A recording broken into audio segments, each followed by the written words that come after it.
Hey there YouTube, this is Jesse with permofit. Yeah, I just wanted to bring you a email I got. It's fairly interesting. I haven't done a ton of fact checking on it, but I'm just going to read it to you.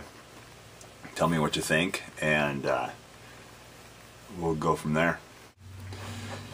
In a time when there was no electricity, no indoor plumbing, no running water, no Xbox, no internet, no telephone, no satellite, no running cars, no industrial revolutionary products.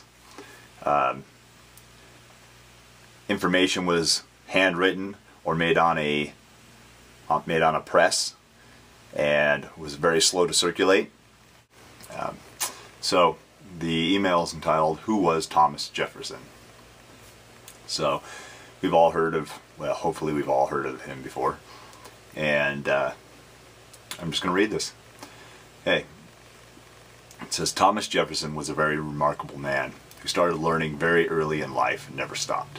At age 5, began studying under his cousin's tutor. At 9, studied Latin, Greek, and French. At 14, studied classical literature and additional languages. At 16, entered the College of William and Mary. At 19, studied law for 5 years, starting under George Wythe. At 23, started his own law practice. At 25, was elected to the Virginia House of Burgesses. At 31, wrote the widely circulated Summary View of the Rights of British America, and retired from his law practice. At 32, was a delegate to the Second Continental Congress. At 33, wrote the Declaration of Independence. At 33, also took 3 years to revise Virginia's legal code and wrote a public education bill and a statute for religious freedom. At 36, was elected the second governor of Virginia, succeeding Patrick Henry. At 40, served in Congress for 2 years. At 41, was the American minister to France and negotiated commercial treaties with European nations, along with Ben Franklin and John Adams. At 46, served as the first Secretary of State under George Washington. At 53, served as Vice President and was elected President of the American Philosophical Society.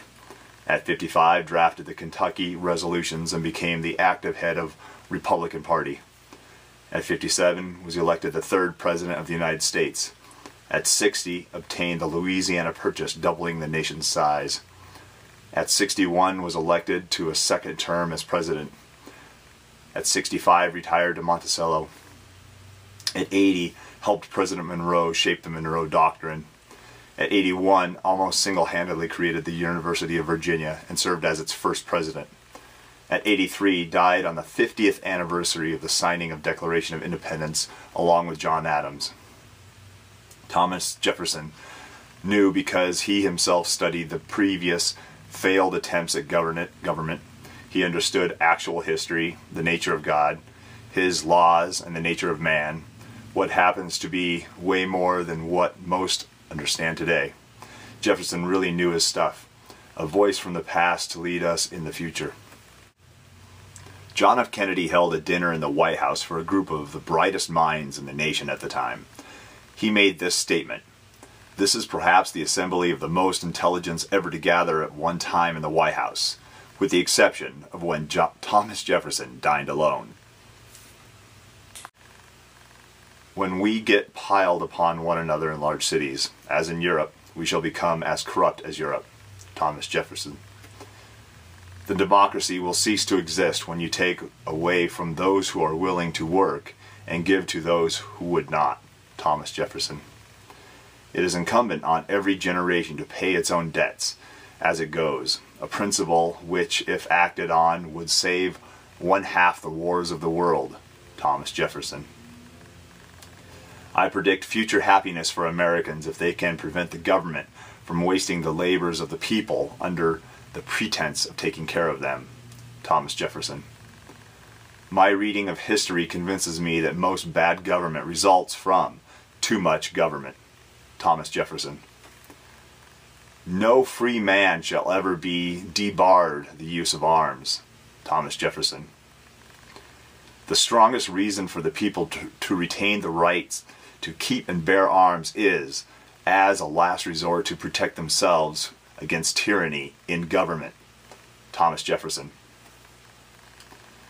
The tree of liberty must be refreshed from time to time with the blood of patriots and tyrants. Thomas Jefferson. To compel a man to subsidize with his taxes the propagation of ideas which he disbelieves and adores is sinful and tyrannical. Thomas Jefferson. Thomas Jefferson said in 1802, "I believe that banking institutions are more dangerous to our liberties than standing armies." If the American people ever allow private banks to control the issue of their currency, first by inflation, then by deflation, the banks and corporations that will grow up around the banks will deprive the people of all property until their children wake up homeless on the continent their fathers conquered. So I just wanted to read that to you. I don't know the validity of the quotes, the accuracy of the quotes, or the accuracy of the story, but it is motivational, and I know he has done a ton of stuff. If you want to go check it out, all the info, Google's a good resource, go for it. There's a good movie that I recommended in a previous video. It's called America, Freedom to Fascism by Aaron Russo. It's available to watch for free on YouTube. I highly recommend you watch it. It is good.